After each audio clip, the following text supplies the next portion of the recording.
Hi, this is Phil, and I'm here to tell you all about the Capes and Lunatics Patreon. Get early access to all of our interviews, including the monthly Chichester chats with writer and comic book legend D.G. Chichester, new episodes of classic Capes and Lunatics shows, including The Quantum Zone, This, That, or the Third, and many, many more specials, all completely uncensored. Access starts for $3 a month, full video when you pledge $5 a month. Check out the link in our show notes or go to patreon.com/CapesandLunatics. Hope to see you there. Look up in the sky, it's a bird, it's a plane, no, it's a giant mullet. That's right, everyone. How lucky are you? This month you got 3 episodes of Electric Mullet. Thank you, calendar. Yep. Anyway, I am Phil. There's at least a month. There's at least 1 or 2 of those next year too. So, rejoice, kids! Yes. Oh, these are Extra all. episodes. Yeah, these are all for November. So yes, give thanks, kids. You got 3 episodes this month. All right. Yeah. Thank you, Phil. Anyway, I am Phil. Joining me, as always, Mr. Superman himself, Mr. Tyler Patrick. Hey, everybody. And not a Kryptonian, but another flying creature. It is Justin Meow. Hello, everyone. He's more Daxamite. Yes. Definitely Daxamite. Who, Justin? No. He's more like Alan Scott. What is his weakness? Oh, yeah, well. That is the truth. Wow. I mean, look under his name. The World of Biscuits. Oh, my Lord. What, you think you're going to move into Lilith's house? Jeez. Well, I'm not moving in, but Vacation. I could live next door. Oh, there's a sitcom I want to see. You and Lilith moving next door to each other. My favorite biscuit. That'd be a good time. That's it. Well, you know what. Well, that escalated quickly. The official statement from the Mexican authorities. Well, that escalated quickly. All right. Anyway, before we got to this, of course, this time we're going to wrap up all these World of miniseries with World of Metropolis. But before we get there, I wanted to just briefly mention how much of a good time Luca and I had Saturday nights when we went down to Heinz Hall to see the Pittsburgh Symphony Orchestra perform Superman. The original. I know. Christopher Phil Reeve sent movie. me that, and I was like, "Oh So man, we cool. already bought." I already had like plans and tickets to go see like a live action version of The Legend of Sleepy Hollow. They actually had, and it was bet that cool. was Like it was a good. Halloween night thing. So I was like, "Man, Phil, it had to be the same weekend." Yeah, I don't know what his problem was. I live in Pennsylvania. He lives in Ohio, and like the day before, I was like, "Hey, you want to come by and do this?" Yeah. Oh, yeah. I mean, if I hadn't done that, I'd be like, Jania, guess where I'm going this weekend? Road trip. Love it. He's like, "Let me grab the boy." All right, there we go. We're here. No, hon, I'll take the kids. Go. Have a peaceful weekend. I love it. How many hours of a drive would that be? It's like 3. Oh, that's not bad. You No, can do it's that not. in a day. Yeah. Man, I had to drive for work. I had to drive 3 hours up to go visit a kid. And I spent like 20 minutes and then 3 hours back. It was a great day. Oh, Wow. But yeah, I mean, it was a great performance. I mean, I didn't hear one flaw in it. I mean, sounded exactly like the movie, but better. It looked like a nice theater too. Oh yeah. Heinz Hall is it's a very nice theater. Yeah. Yeah. That's awesome. But yeah, they had the big screen up, and then at first I had to tell myself don't look at the orchestra, because like during the whole first part of it, while we're on Krypton, I keep watching the whole the conductor and the whole orchestra. Like, that's pretty cool. Yeah, that is cool. But you could tell people who've seen this movie. I mean, of course, it's as old as I am, but people have seen this movie because when you get to a big scene and like the big music coming out, so people like sitting up in their seats. They're just like, oh, I know it's coming. Like that helicopter's dangling off the building. Everyone's sitting up in their seat, like, oh, I know it's coming. The anticipation. Oh, I know. That's awesome. I know the best scene of this movie. Hey, say, Jim, that's a bad outfit. Phil was mad because there wasn't a live singer there singing "Can You Read My Mind." He was like, "Where's it at?" Oh, yeah, I know. Yeah, had to deal with them. Just had to settle for the Margot Kidder voice track. He's like, "This." He was like, "This is crap. Bring out someone else who can't sing." But it's so great because I mean they do like the the dun, dun, dun, dun, dun, then you get the more quiet like the Otis music and He's like Otis. Otisburg? Otisburg. That's like I was like asking Luca when we got home. We were telling Danielle about it. I said, "What was your favorite part?" He goes, "He's like, I don't know. I'm not sure." I said, "What, Otisburg?" He starts giggling. Like Otisburg, it's a little tiny place. But yeah, that is so good. And like Justin said, I mean, I was looking at the schedule. I didn't say anything for like the first half of the year, but like Justin said, I hope that they maybe next year or soon they do like Batman 89 or something. That would be awesome. Yeah. I love that. Hearing that music live would be amazing. Oh, yeah. Oh yeah, it has to be that. Batman 89. Totally. All right. So yes, I just wanted to mention that. All right. Yeah, that's cool. So should we, That's really cool. So should we get to the World of Metropolis? Yes. I have synopses for these, and when we get there, there's at least one issue in this miniseries where John Burns all over the place. Oh man, yeah. I think Justin knows exactly what I'm talking about. I know exactly what you mean. I have a strong feeling I do, but I'm curious. Yes. All right, so begin with The World of Metropolis, #1 from August 1988.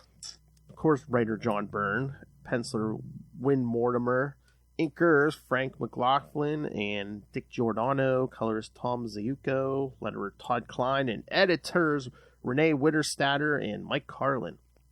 Perry White is in his Daily Planet office watching the front page of Superman battling a green-skinned alien. Perry congratulates Jimmy for getting the front page picture and then sends him, Lois, and Clark back to work. As they walk out, Perry reads an article regarding Lex Luthor opening new LexCorp offices in Vietnam, and that makes him remember some past experiences he had with Lex. Yeah. Wavy line. Yes. In a flashback, Perry arrives at Metropolis International Airport after being 18 months in Southeast Asia reporting on a war. It just says a war. A war. Yes, so not to date ourselves. An employee working for Lex Luthor sees him arriving at the airport and phone calls and notifies his boss about Perry's arrival. Alice Spencer, who was dating Lex, overhears the conversation and confronts him for not telling the truth about her former lover being alive and returning to Metropolis, and the discussion ends with Alice leaving Lex. Alice visits Perry at his apartment, reuniting with her lover. They go out to a dinner where she tells Perry that Lex is selling the Daily Planet. Angry, Perry decides to crash LexCorp and confront him about that decision. The businessman tells him the newspaper is a relic of the past and offers Perry a position at the new WLEX television station, an offer he rejects immediately. As Perry and Alice leave the building, Lex gives her an earring she forgot in his dressing room, giving away the fact that they were dating behind Perry's back. A few days pass and a group of kids visit the Daily Planet on a school trip. At that same moment, Perry blows out of his boss's office, yelling about how the Planet was a real newspaper before he went to Southeast Asia. He realizes kids are listening and, ashamed, walks out of the building with a young Lois Lane cheering him on. Back at his apartment, Perry calls Ling, an Asian cartel boss who owed him a favor, and asks him to stand up against Lex Luthor to buy the Daily Planet. Ling replies, saying he wants a guarantee that this rescue operation will succeed, putting Perry as the editor of the newspaper. Both agree to the terms and hang up the phone. Alice arrives at his apartment. Hurt, Perry tells her she was the most important thing in his life until he found out about her relationship with Luthor, saying he always wanted what Perry wanted and that this time he succeeded. To that, Alice assures him that Lex will never have her love, so Perry forgives her. I don't think it's her love he was worried about her. Yeah, I know. Yeah. He's not interested in that, yeah. The Daily Planet is saved by Ling's international cartel, and Perry White marries Alice Spencer. Alice gives the good news that she is pregnant, and Perry goes to celebrate with his fellow workers. Alice stares at the LexCorp building from Perry's window, shedding a tear as she turns away.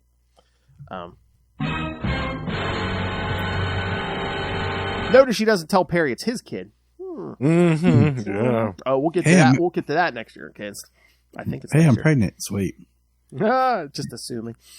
Back in the present day, Perry meets with his wife for lunch and is surprised to find his son Jerry, who who wants to talk because a friend convinced him to do so.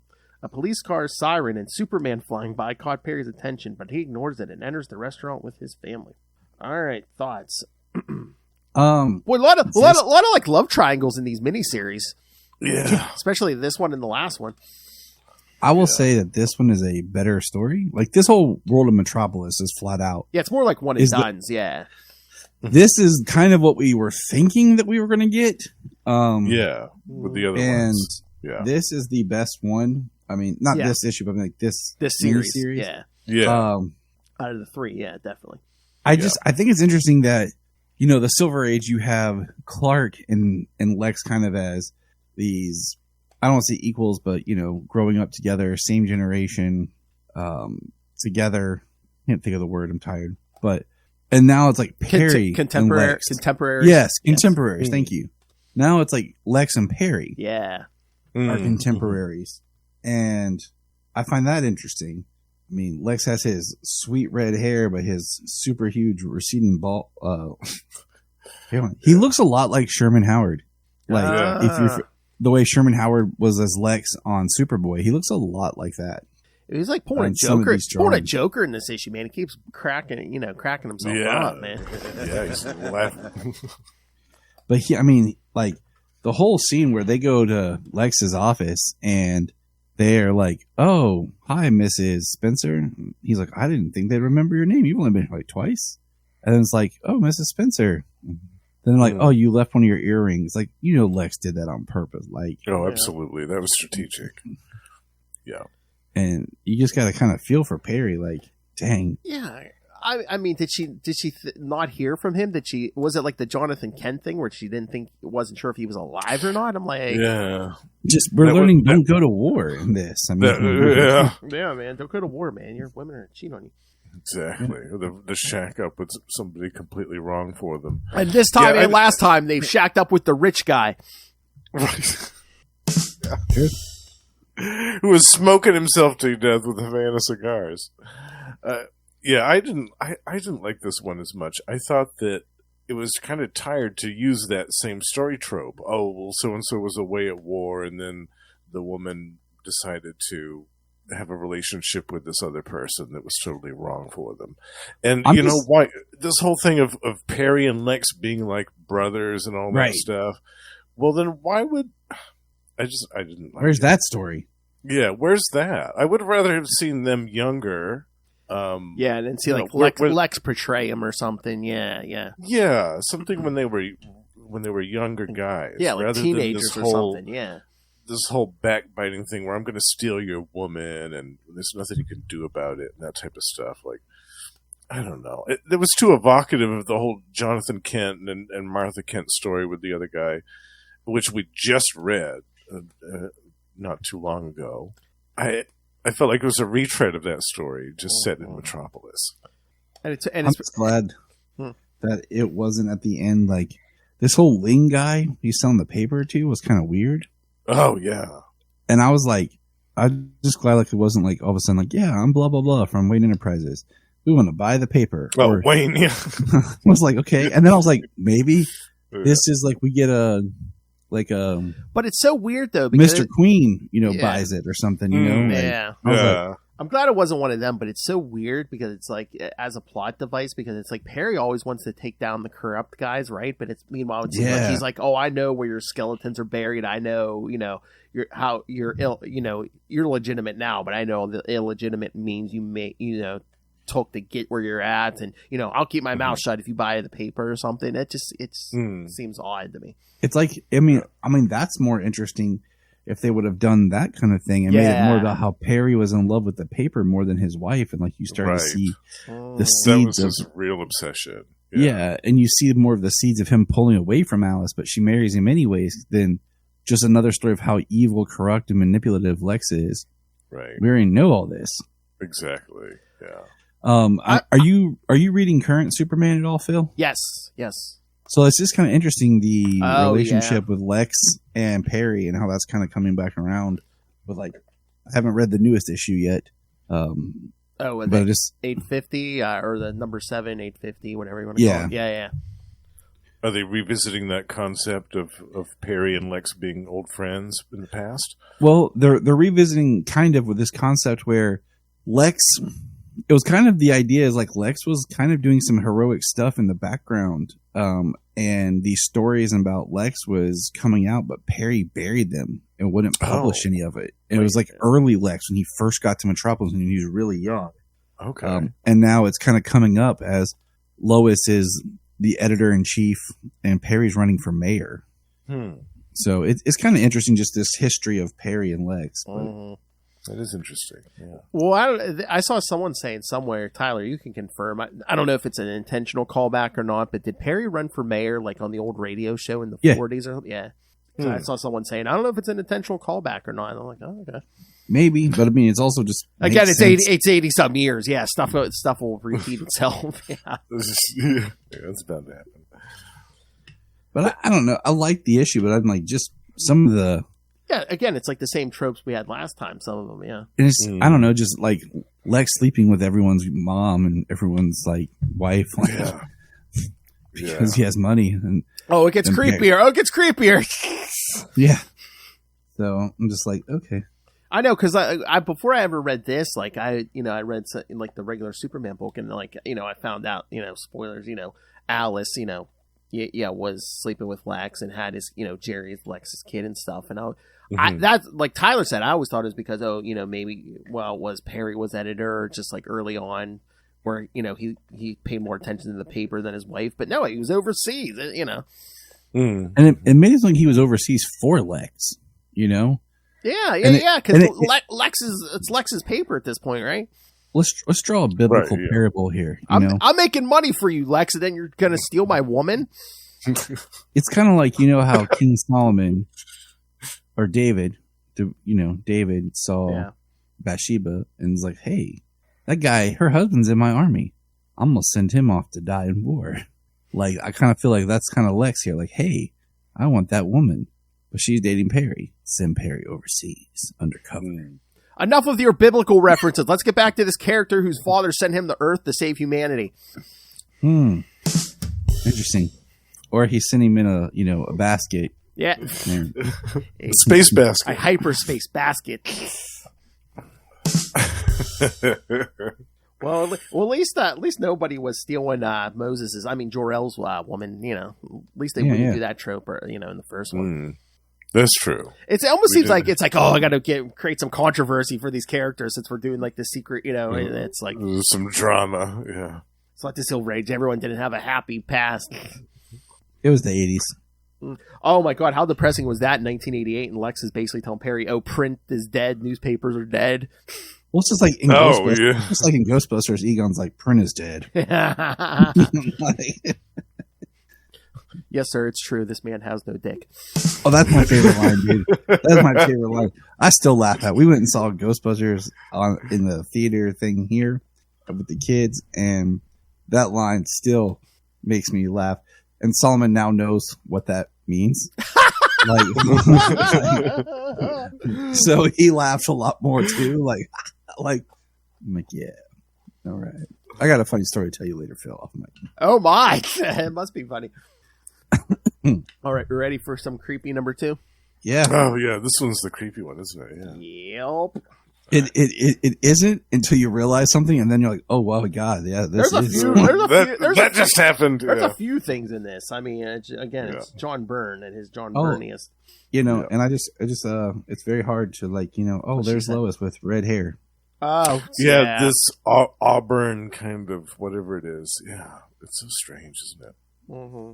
I like how every issue starts with like a contemporary thing that's happening. Then we have to do something like, hey, you remember this? Remember when this happened? Wavy lines. Yeah. All right. World of Metropolis, number 2, September 1988. How I Spent My Summer Vacation. Writer John same team, except this time Dick Giordano is joined on inks by Sal Trapani. Everyone else is the same. Lois Lane runs to rescue Wanda, a dog trapped in a fire in Lucy Lane's apartment. She manages to escape through the window with the help of the fireman and Superman. Lois reunites with Lucy and invites her to stay in her apartment for the weekend. both remember their childhood while they eat pizza and watch a movie. And Lois reminds Lucy of the time she forced her to go to the Daily Planet to get a job. In a flashback, Lois Lane encounters Perry White and tells him about the day they met on a school trip to the Daily Planet. Pretending to be 19, she tries to convince Perry to allow her to work as a reporter, and Lucy interrupts and gives away that she is only 15. Perry brushes the two girls off and tells Lois to come back in 10 years. As they leave, two reporters pass by talking about Lex Luthor being out of reach for any reporter to get the scoop on his schemes. That night, Lois decides to sneak out of her house and sneak in at LexCorp to get some evidence and impress Perry White. She gets inside Lex's office and steals some random papers she found on his desk, but is chased and captured by his personnel. The security staff strips Lois in search of any hidden pockets where she could have kept any of Luthor's documents, but they find nothing, and Luthor kicks her off. Lex was intrigued by this little girl and says he'd like to meet her again in 10 years. Ugh. At least he didn't say. At least he didn't say like in 3 years. Yeah, that's like hinting at like right when she turns 18, she's legal. Like, Yeah. Is that supposed to be a weird like comparison where both Perry and Lex said come back in 10 years? Yeah, I mean it's looking. Perry's thinking 10 years when you're older, you have experience, you've lived some, and you've probably you've graduated college, you've done this thing. Yeah. Come back and we'll talk a job. Lex, other stuff. Yes. All right. It gets even creepier. Yes, he'd like to meet her again in 10 years, but he'll content himself with the recorded videotape of the security staff stripping her clothes. Burn. Outside, Lois takes a piece of paper she stuffed in her mouth. The girl goes back to her house and finds Lucy watching a movie and eating pizza. Back in the present day, Lois says she didn't know what was on that piece of paper, but it was something that impressed Perry White and convinced him that she was the kind of reporter he wanted working for him. So they strip searched. They thought to strip search her and look for hidden pockets, but they didn't think to look in her mouth. Yeah, it's not. I'm not touching it. Well, that's what Lex said for now. Well, what about the part where he? Oh yeah, didn't they spank her too or something? He spanks her right caned her before or something. that. Yeah. This woman in a purple dress hands him like a switch or something. So that's what I'm saying. It's like he had her strip search, which he's going to watch the videotape. He tells her to come back in 10 years, and he like canes her. Yeah, that's what I'm saying. There's all kinds of creep in this, I know we're trying to paint Lex as completely evil, but dirty old man. he could have just like foreclosed on her family's house or something. Something. Yeah, he could have gotten like her dad fired from his job by buying the company. The guy General Lane dishonorably discharged or something. Yeah, something. Oh well, yeah. But my question is, Phil, is he General Lane yet? I don't know. Or is he still Dr. Well, they are on on an army base, so he's something. Yeah, even if he's not a general, he's something. Because he was Dr. Sam Lane, and then he became General. Yeah, Sam Lane. but I'm thinking he's probably at least some kind of officer if he's not, not a general. But yeah, like I thought this was even creepy before he got to the part that like, oh yeah, come back in 10 years, because I'm thinking, wait a minute, she's 15, he's getting kind of pervy here. I'm like, wasn't it like hinted at Man of Steel that they kind of dated for a while? I'm just like, again, remember when we talked Alpha Flight, Justin? Byrne does this where guys meet these women before they have a relationship when they're like teenage girls, like Mac and Heather. Yes, in Alpha Flight. And he even did that in Fantastic Four where like Reed was in college and he met Sue when she was like 12 or 13 or something. Yeah. Okay. Byrne has this thing about that. So General Sam Lane appeared after Crisis on Infinite Earths. First appearance was The Adventures of Superman 424, January of 87. Yeah, covered out. So that's when he first appears as General Lane. Yes. Oh, okay. And we do mention even in this issue that Sam was hoping his firstborn was a son, which. Oh right, yeah. Douche. Yeah. Oh my God, it gets better. Like in the 90s, like once they're like engaged and stuff, and he's like, "Oh, you're never in the service, were you, Kent? What have you done for this country?" You milksop. Pretty much. Gives him the Thunderbolt Ross treatment. Pretty much. It's like, what have you done with this country? What have you done for this country? All right, so yeah, lots of creepiness here, especially with Lex. So, but we're gonna pose a question here in the next issue. So we're 2 issues in, and it's like most of the evil Lex has perpetrated so far is either screwing or trying to screw, you know? Right. Implying Or the other kind of screwing. Well, yeah, I tried to screw Perry out of a job, but yeah. Yeah. Yeah, the whole thing. I did like the rescue with the dog in the beginning. I thought that was cute when Lois hoists the dog out the window and onto the You first. trampoline. Yeah. Yay! I liked that, and I liked the part where Lois breaks into Lex's room. I thought that was clever. She gets the The window washing thing. window washing thing and gets that up there. But all the creepiness was really off-putting in this one. Mm-hmm. Mm-hmm. But yeah, she sneaks off the army base and sneaks in the Lex tower. So. Yeah. All right. Anything else, gentlemen, on this one? No, I think we can move on. All right, let's get to issue 3 and a little-known character named Clark Kent. Who's that guy? It feels like that this month. All right, The World of Metropolis, number 3 from October 1988. Mr. Kent goes to Metropolis. Same team as might have a new letterer, Albert de Guzman. Everyone else is the same. Superman, who's that guy, reflects on his experiences when he just arrived in Metropolis as Clark Kent. After stopping a group of thieves, Clark attends an appointment with the dean of Metropolis University for a chance to do an admittance test. Clark realizes his Midwest accent gives him away as a farm boy and decides to do something to blend in with the city. He then gets a night job in a restaurant where he meets Ruby, a co-worker who has a crush on him. She takes him home in her car and kisses him before he gets out. Clark goes flying around Metropolis again and finds Lois Lane about to be intentionally run over by a car while pursuing a story for the Daily Planet. Unnoticed, he removes the rear wheels and Lois escapes the scene. Clark here heard Lois mention she worked for the Daily Planet, and that gives him the idea to get a career as a reporter.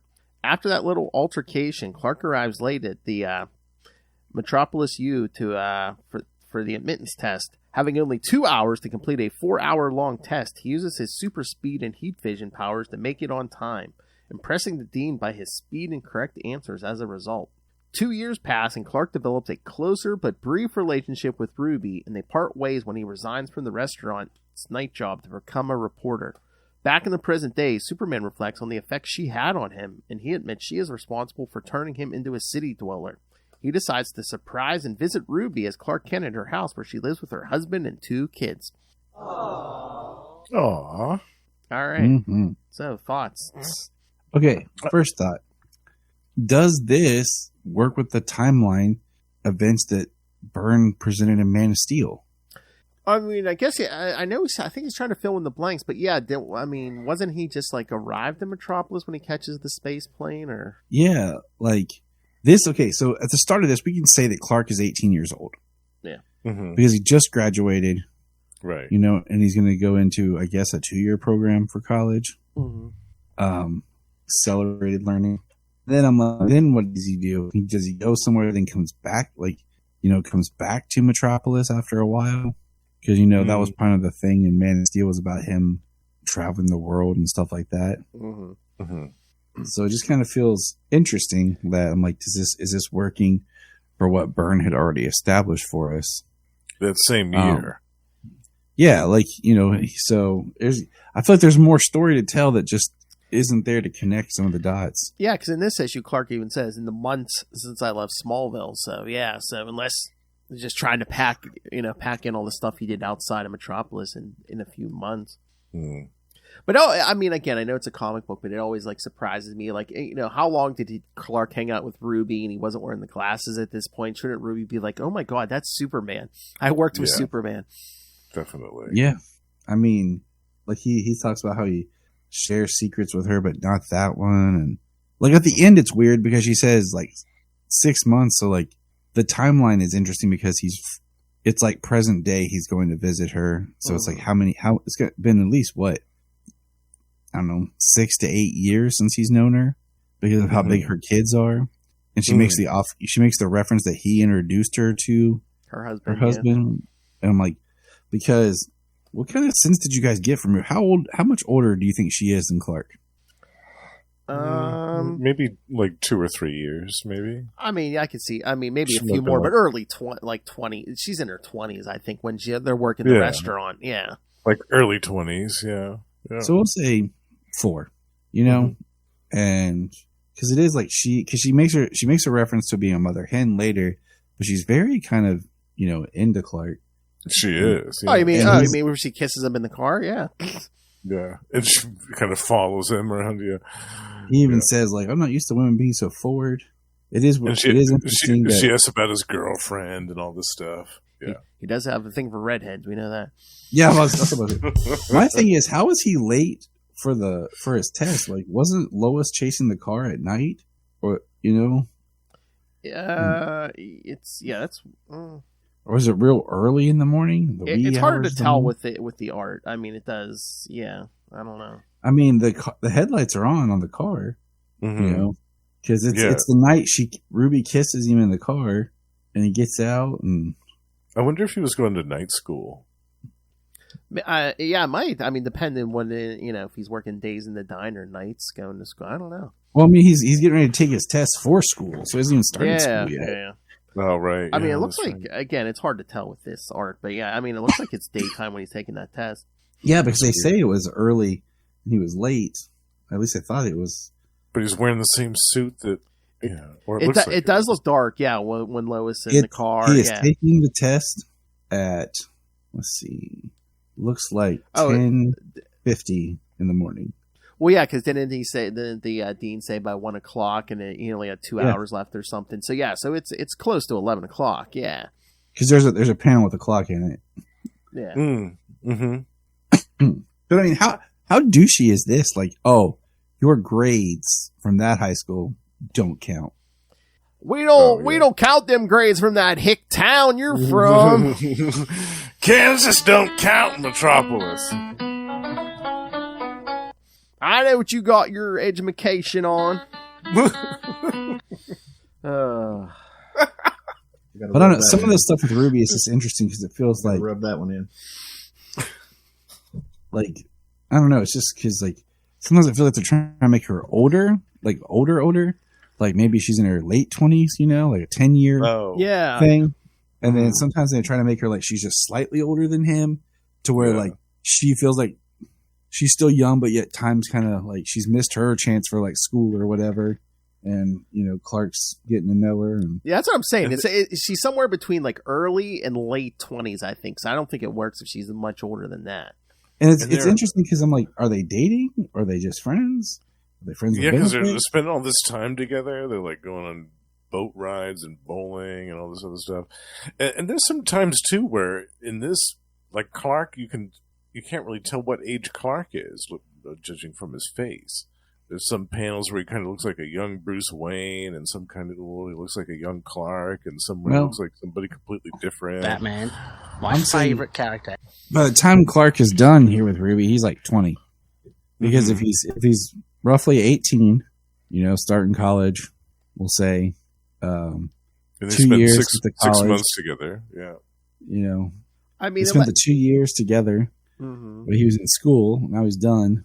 So I mean, I don't know. Is he just too focused on his studies or other things? Because I'm just like, I don't know. She doesn't seem like a bad person. Why wasn't he? right, Why wasn't he dating her? He was single. and She was single? he didn't really. He was going to school, but like there was no focus on like mission. Like I'm gonna be Superman. There was no focus on the really like I'm spending a lot of time saving people or Yeah, if he stumbled gonna on be something, he used them. But yeah, there's no I'm gonna be the reporter. He just kind of was like, that wouldn't be a bad idea. Part of the Pulse. Then he's like, it's like, is he really trying to focus on cultivating that? yeah. Because at first I was like, oh, is Byrne gonna give him like a relationship we didn't know about before he became Superman? But no, I mean, pretty much It was like his in between. It's implied they had a relationship, but it's never really explicitly stated. It's weird. No, I mean, It's like there's like maybe one it's just- panel where they're arm in arm, and then there's that one where she kisses him in the car. But that's it. Other than that, we didn't see like any physical contact with them, really. Mm-hmm. That's because it's in the whites of the page, Phil. where we can't see.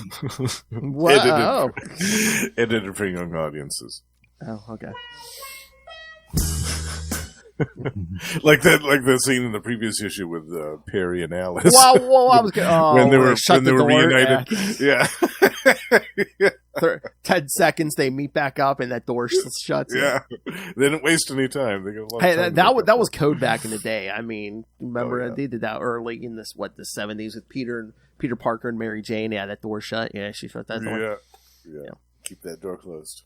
But I was gonna say, I mean, yeah, that would be subtle if it happened off panel, but it's like it's burned. I want to see subtle about that stuff. I mean, it's just weird because like this character that meant a lot to him, but what was her lasting impression? Because we don't even see her husband in here. Like Clark shows up, and I don't think we ever see her in any of the regular series ever. Right, and they call him Uncle Clark. I know. Yeah, it's odd that they never revisited her in any capacity. Yeah, because it's weird. It's like, why create her? Well, again, I mean, Byrne ain't going to be here too long, but I'm just saying, yeah, it's weird. It's like you create this character and we never revisit her. Yeah, why? It's so strange. That's because that's the other thing. I was like, okay, is this going to be a relationship we didn't know about? And two, I'm like, oh, is she going to die in the end or something? Because we never hear from her again. But no. Or in a story like later on in Superman, like later on that year. Or at least leave with Metropolis or something. Have it be like, oh yeah, he don't see her that often anymore because she lives somewhere else in the country or something. It'd have been sweet if Lois Lane wasn't a redhead too, and then you could like hide her in the background of certain panels and like, Ruby was there, but it'd be hard to tell it's her. Well, was that the thing? I mean, subtly, is she's putting highlights in her hair because she realizes Clark has a thing for redheads. Oh, maybe. I think you're onto something there. She dyed her dark hair red. She pulled a reverse Jason Todd. But you saw her as a little. You talking about Lois? Yes, yeah. You saw her as a little kid with red hair, like her little reddish hair. That's true. That's just crap coloring and comic book making. Keep it simple, man. Lana, redhead. Lois, blonde or dark. Yeah, blonde is for like on the cover of that. I think on the cover of that issue with Lois Lane, her hair was black too, wasn't it? No, it's reddish. Or is it reddish? Yeah. Or if they just done something where like, she kind of like dyed her hair to rebel against her father or something. Boy, I want to do this. All right. Anything else on this one? Well, I think we covered that one pretty good. All right. So I actually liked that one. I thought that was a good little story. I was surprised they never revisited Ruby. Yeah, besides Ruby, it's my favorite. Wasted opportunity. It's my favorite out of all of them. Just because it's not someone getting screwed. Right. Whoa. Yeah. And it was funny to see Clark flying around in that suit too. That was hilarious. Yeah. I know. At one point, there's like a gunfight, and like guys are like shooting like bazookas and stuff. But that suit that doesn't take any damage at all. It's that aura, man. Yeah, but it has to be tight against the body. I don't think like the shirt underneath might be tight, but that jacket's going to take up. Everything's tight against Superman's body. Whoa! Well, Ruby was hoping. This is before you start wearing the big suits, to hide his costume and cape. Yeah. Yes. Yeah. All right. That was always my favorite. Like, I could always buy he's got a suit under his clothes. But then I was like, wait, the boots don't work. The cape doesn't work. I'm like, everything else, I can take the shirt, and pants under his clothes, but that's why they were like, oh, we're gonna make it nanotech. Boom, solved. Kryptonian tech. Or in this era, like when he becomes Superman, he shoves his suit and tie in the little. I guess there's a little pocket in his cape. He shoves his prison purse. Whoa! Who worked? That's it. How dare you talk like that? Who are you, Lil? It's in his prison purse. All right. Well, speaking of redhead, should we get the issue 4? Yeah. Yes. All right. It's definitely a different. It's a redhead, but it's like that strawberry, carrot. It's more of that carrot, like redhead. Ginger. Yeah.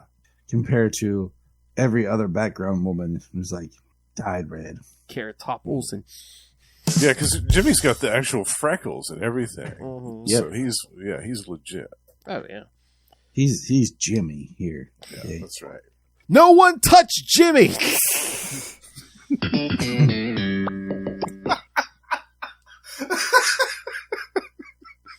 Jimmy's gonna get you, Kramer.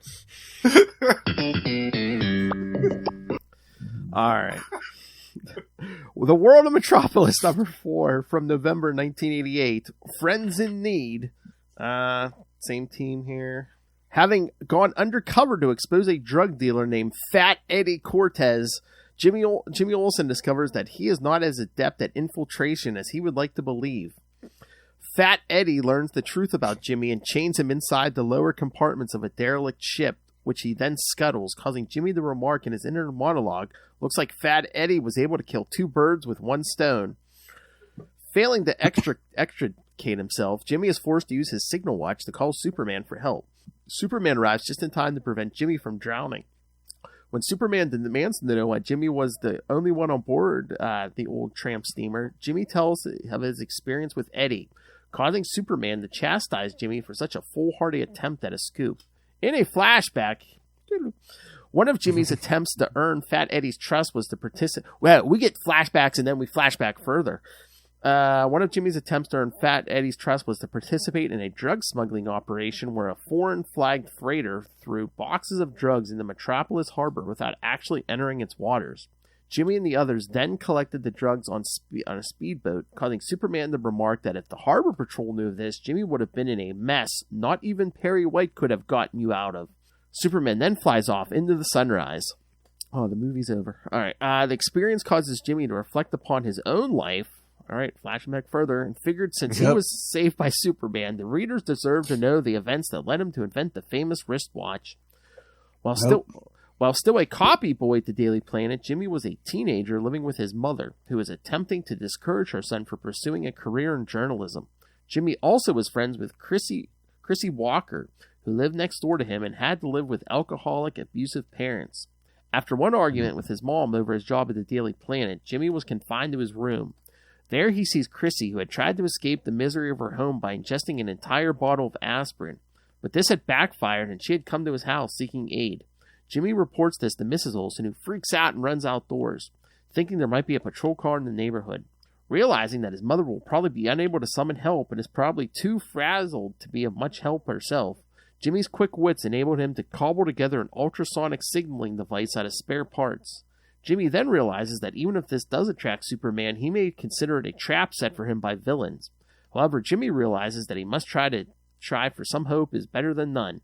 Clark Kent, who is at the Daily Planet, hears this and flies off towards the signal. Jimmy's speculation was correct that Superman realizes someone is in danger and thinks to himself, maybe we may consider Superman too hard on himself, but for him, even one life lost is too many, and finds the signal at the Olsen residence. Superman grabs Chrissy and gets her to a hospital, to which the doctors warn that another minute and she would have been a dead woman.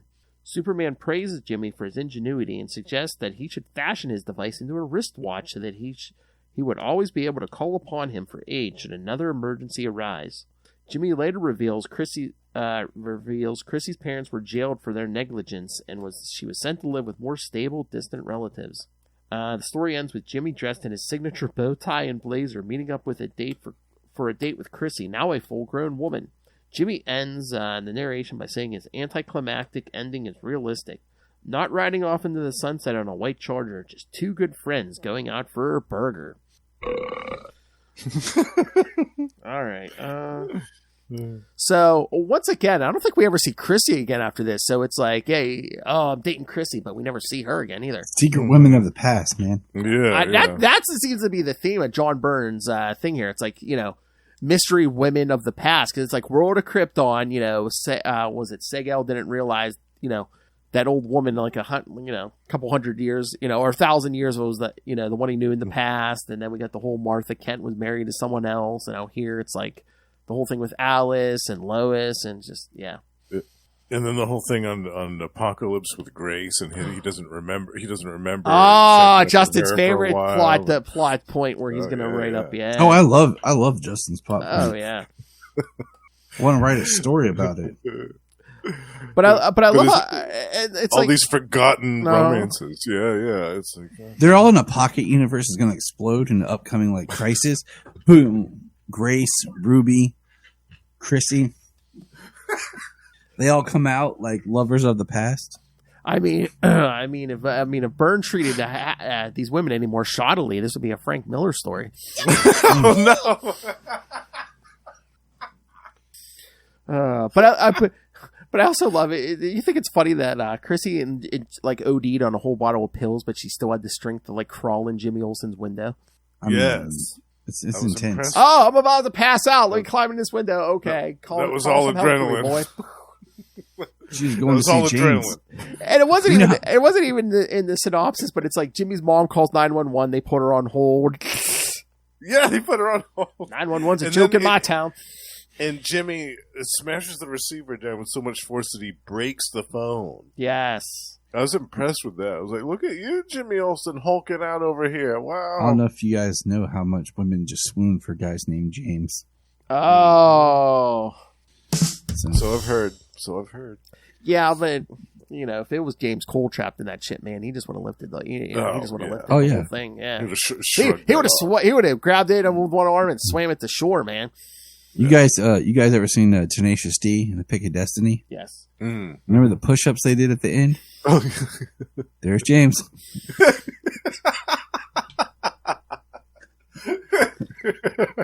James Cole doesn't do it. James Cole doesn't do push-ups. He just alters the gravitational constant of planet Earth.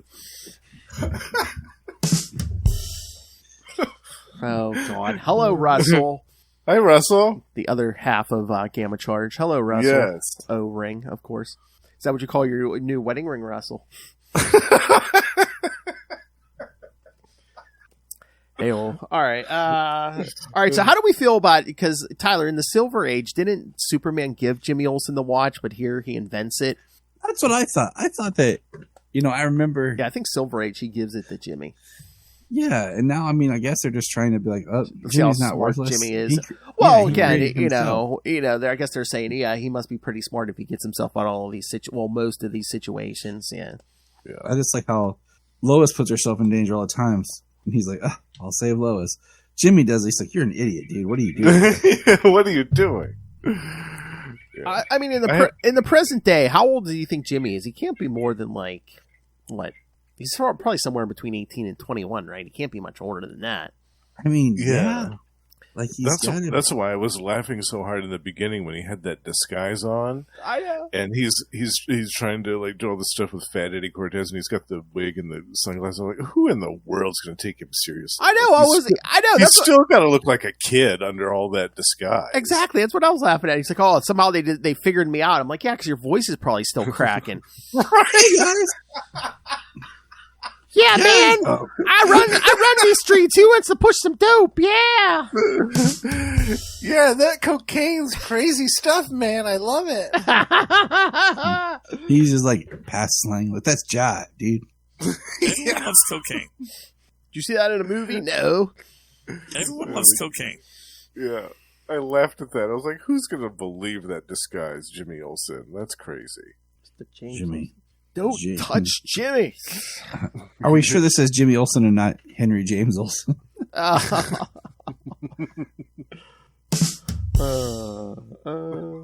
Smallville jokes. So I gotta ask. Oh, wait a minute. This is right, because it's saying here, the character Chrissy is referred to with the last names Macmillan and Walker, which seems to be an accident. Oh, I didn't notice that. Oh. Whoops. Oops. Oh, here we go. Trivia.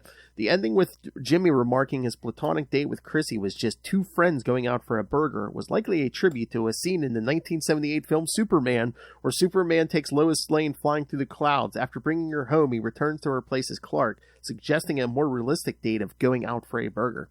Oh. Yes, I did see I that. mean, I just saw the movie Saturday. Yes, he does. I was thinking more about how in the first issue, Perry went to a diner with Alice for a burger. Somehow he never could get a burger and everything. The simple things. So the theme of this miniseries is mystery women and Going out to eat. Okay. Screwing Burgers. burgers. Sounds like a good date to me. Just you gotta figure out what's the order. Right, yeah. That's important. You don't want to mess that up. I don't So know. my question to you guys is, which one's your favorite? Which one's your least favorite? What out of these issues? Yeah, the 4. You said you like the Clark Kent one the best, right? I do.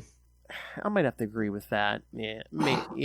I mean, I think there was the least unbelievable stuff in that one. It was I agree.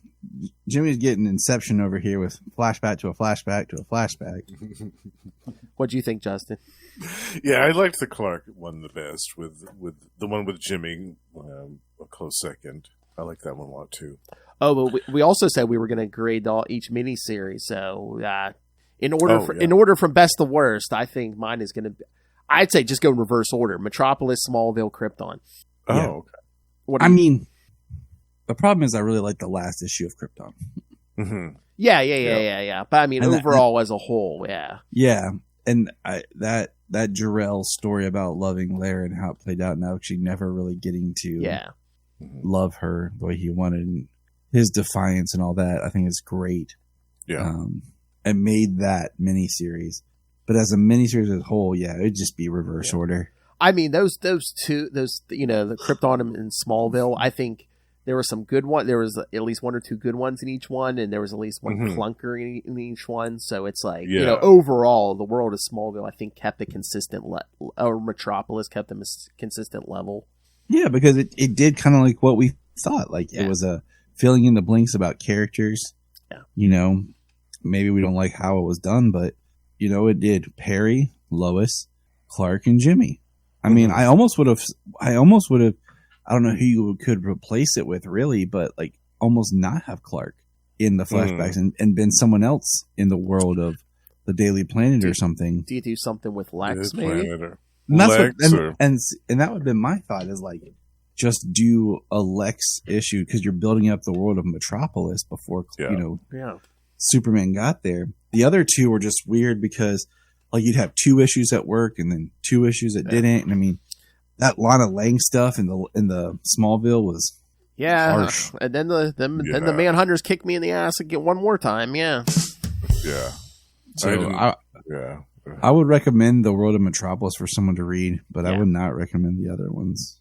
Yeah. Just because I want to have this discussion about Ruby with somebody else.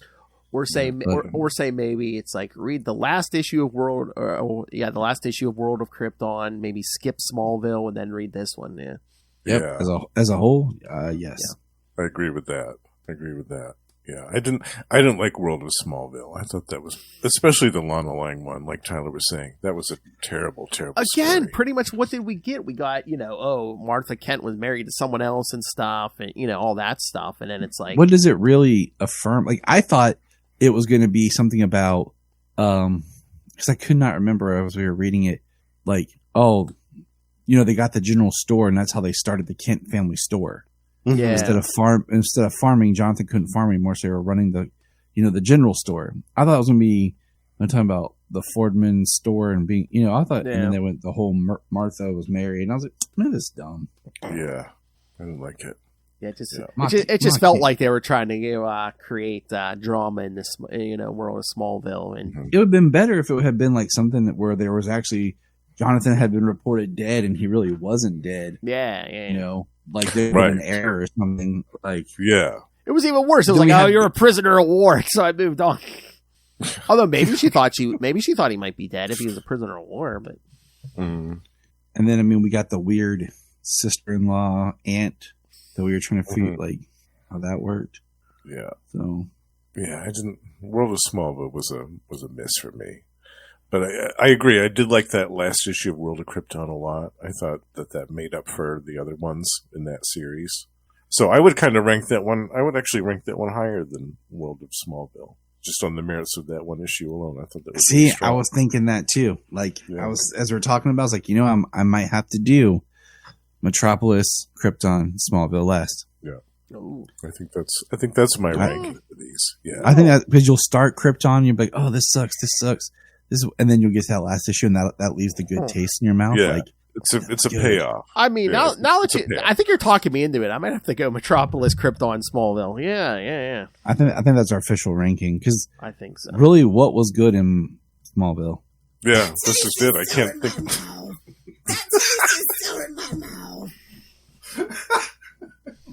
Yeah, I can't think of anything redeeming from World of Smallville. I feel that everything within those 4 issues could have been condensed within just some backups, like I was saying in the other episode. They pretty much, it's like they wanted to create drama with the Kents, and then pretty much anything we got with Clark. I mean, we already saw in Man of Steel, and then it's like, and then it seemed like that last issue was just like, oh yeah, we're gonna tie some stuff into Millennium. Yeah, right. And how can we stomp on Lana Lang some more? I'm surprised that the cover of 4 didn't say, "Oh, Millennium crossover" or something, even if the event was over. It felt like it. True. Or Millennium Prologue, or Word. Yeah. I like this World of Metropolis though. I thought it was good, and this these World of miniseries went on for a year, right? Because there are 12 issues total. So this was like the end of the year of this stuff. I think so. So I feel like this was a good kind of payoff for the other ones. To I kind of have this at the end. I just wish they would have done the same pattern like they did with Metropolis for Smallville. Well, I wonder. Like the first issue is the Kents, second issue is Lana, third issue is Pete Ross. 4 different stories. Yeah. And then fourth issue would be Clark, in Smallville. Like some story about him with his powers. As a kid. Like, yeah. And then kind of like, okay, so I just finished watching the Ruby Spears Superman cartoon. Like we just finished this past year reviewing those. And like at the end of every one of those, there's the family album, which is like each episode is a Clark at a different age. You have like infant, then like toddler, then like kid, then like a little older, teenager, into an adult. And I'm like, I kind of would like a story about around that era in the World of Smallville about Clark. Yeah. And the World of Krypton would have been neat to see like Segel, Jor-El, and then just like Krypton as a whole, as a culture. And then, and just kind of like these be the miniseries that just really reinformed what the new kind of backstory, especially with Krypton as, John Byrne reinvented it. It's a different kind of world. Like having 4 issues to flesh that out and tell us about Krypton before it exploded would have been really nice to have instead of what they gave us. Yeah. Oh, yeah. That's what I was expecting. But I just wonder, since this was the last series, did like Byrne learn? But by the time he got here, he had figured out the formula. But he had to get by doing the first 2, he's like, oh, I finally figured it out. Maybe. I don't know. I gotta look at the publication dates. Yeah. Like look at them to see. Because I think the other ones were 87 or was some of Smallville 88. So yeah, I think this was the last one. So I think he or was he just doing too much because he was doing these and then he was doing at least 2 monthly Superman books. So yeah, that's a lot every month. Yeah, maybe that's why he wasn't drawing these ones. No, you just get in, you draw one, you make it awesome, pristine, get your name out there, and then you just write the rest and let someone else draw it. That's right. Oh, I thought he was going to pull Bendis and just draw the same head in every panel, just change the word bubble. You know how they did like animation, like old Hanna-Barbera animation. Mm-hmm. Yeah, where they would like leave everything, but then just like make a cell for like the head to turn. Oh yeah, like the old like 60s Marvel cartoons. Where, like they would literally take it from the comic page. And they might just have like the arm move or something. If Captain America's throwing the shield, you might just see this arm move or something. The old Spider-Man. But the rest of the image is like static. Yeah, that's what they did. The Bendis maneuver. Bendis.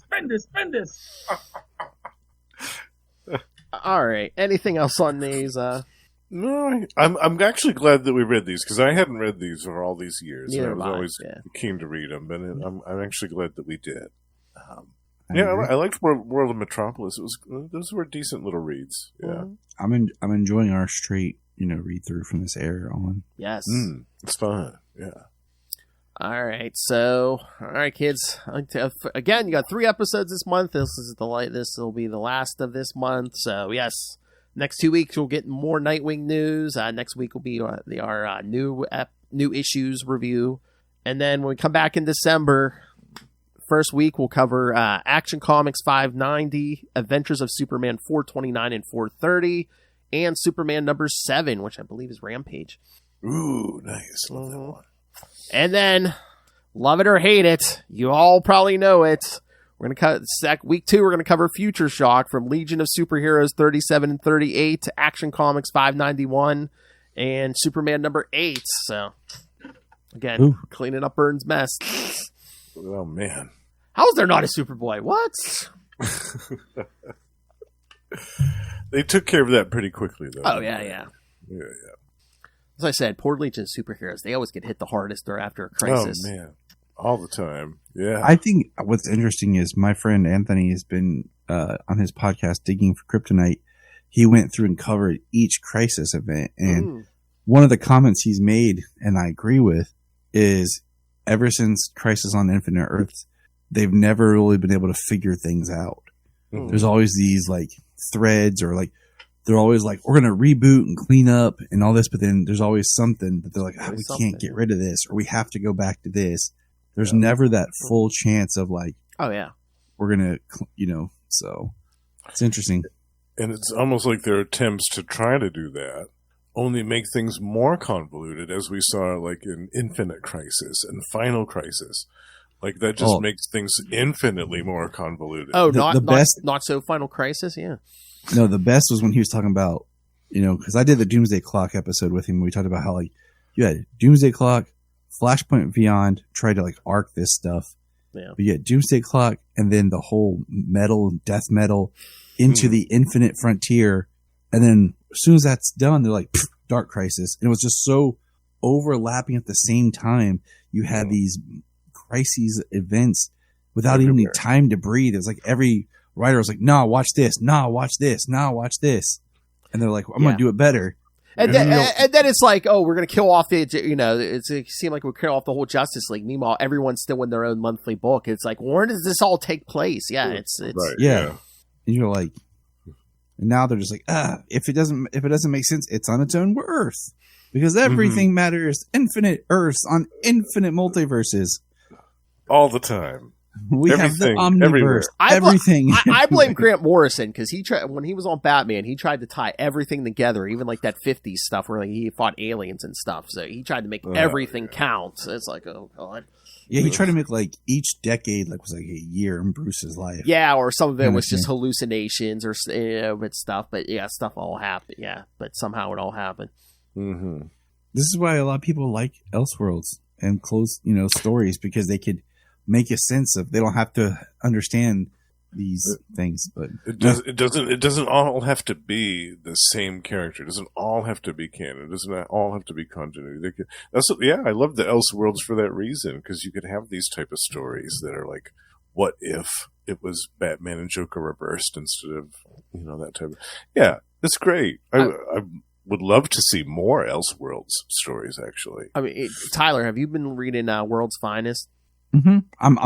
I have not read 19. It just popped up on the app, and I'm going to buy 20. But I'm behind on my buying because of my comic shop closing. So. But I mean, that series is good. It's Mark Waid, and it's like it's basically set in the past. Yeah, but it's just like nothing specific. But Dick Grayson's Robin, and it's back in that era. And I mean, I'm enjoying his Shazam.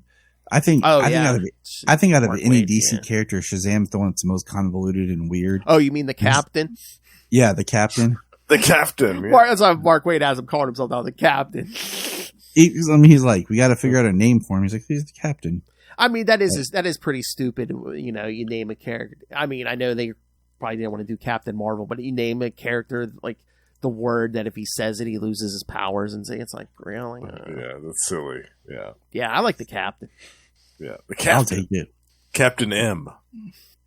Even if you do Captain Thunder or Captain Lightning or something, I don't care. But isn't like Captain Thunder and aren't those like Earth 3? Maybe. I can't remember because there was some other. But he's so convoluted, like his history of just how magic works and what is his magic. And I had a whole like spiel about the whole concept of sharing the lightning, like when it comes to saying Shazam, even though you're pulling from different gods. How does that work?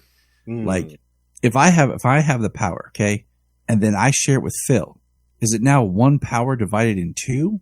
But if like I took the power back from him, would I be, more powerful? Or is it like a limitless power? Yeah. Or or exactly, and then they try to address that in a comic in the Mary Marvel recent, where she was the only one to have powers, and she was talking about how she was faster and all this because she wasn't sharing the power. So it just interesting. It gets trippy. I mean, that is a good weakness where it's like, yeah, you can share the power, but if you do, you're going to be a little weaker. You're going to be a little slower. Yeah. I like that. Yeah. So I feel like I had a whole pitch for a Shazam 3 movie focused on that kind of concept. So, but all right, fellas. All right, kids. So yes, so that's what's coming up next month for December. Yeah, it'll be our end of the year. So send us your thoughts. Email us, Capes. It'll be for December, so you even send us your Christmas list. Any? So what about November? Well, this is actually November is the world of all these three World of Krypton, and that these are actually the November episodes. So gotcha. We are recording this in October, kids. But yes, that'll be for now. I'm like, I know. It's like what? All right. Phil's living in the future. I feel like Ray. All right. So send us your thoughts. Email us, CapesandLunatics@gmail.com, or call the voicemail 614-382-2737. That's 614-38-CAPES. And remember, you can find all things Capes and Lunatics, episodes, social media, merchandise, the Patreon. Please support the Patreon. Join the Patreon elite like Justin over there. Yes. Join me. And Russell and Ray and Moz. You never know what you're going to get. You're going to get Lilith Hellfire, Drunken Rants, Sober Rants. You get a movie review from Mr. Tyler Patrick. Mystery Man. You never know what you're going to get. So, yes, it's a world worth the price. So, yes. So find that and everything I mentioned at tubespace.io/Capes and Lunatics Podcast Network. That's tubespace.io/Capes and Lunatics Podcast Network.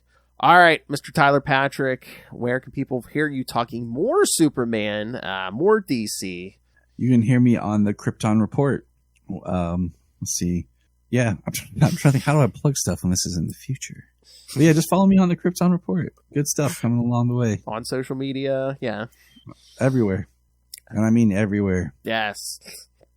It's written on the side. The expansive social media that constantly keeps growing. It's written on the side of his house at Krypton Report. I mean, yeah. All right. So, the new king of podcasting since Ray is addicted to Marvel Snap, Justin. You can hear him twice a month on Electric Mullet. You hear him once a month at the end of every month on We Are the Night, the Batman podcast. When Lilith is on a break. You can hear him every week on Marvel Tales, where Justin and I talk something different, Marvel every week. So what is this? This will be out in November. Yeah, you'll hear the Marvels episode we just recorded. Yes. And the Hobgoblin episodes with Ghost Rider, Doctor Strange, all that. This will all be out. Oh, the Death of Marvel. Yeah, for episode 50. Yeah. And all kinds of good stuff. And of course, once a month, again, it's still early on, so you can catch up quickly, where me, Justin, and that hillbilly Russell cover the Energon universe, all the new Transformers stuff coming out of Image Comics. So, but good stuff. That's not enough, Justin. You get more Justin. Where else can I get you, Justin? That's right. You can also find me on Gamma Charge, the strongest Marvel podcast there's little backhand podcast there is. Yeah, Lilith likes to correct me on that. The strongest Marvel podcast there is, where Russell and I talk about the Hulk twice a month. And over on Predator and Prey, we are joined by the High Priest of Khonshu, Ray, and Sparky, Sausage King himself, to talk about Fox's Predator twice a month, and comic books, movies, action figures, and more. And Russell and I also can be found on Gorn, the Form of Man, the Etrigan podcast, where we talk about DC's Demon, going all the way back to 1973 with the original Jack Kirby series. Nice. And last but not least, the Lost Library of Legends. By the time this episode comes out, there'll be 2 more for you to listen to. You can listen to an episode spotlighting my favorite comic book series of all time, and the little-known comic book from Marv Wolfman and Gene Colan from 1981 called Night Force. It is a deep dive. Like I said, I have heard of it. I've never read it. Scream at! I'm a sucker for a guy with a powerful rod. Giant-sized man thing. Well, that escalated quickly. Just like the World of Metropolis, kids. All right. Thank you for joining us. Again, next time we'll get back to the present day of the 80s with Superman. Sweet. It's a Superman. There's cocaine powder everywhere. Whoa!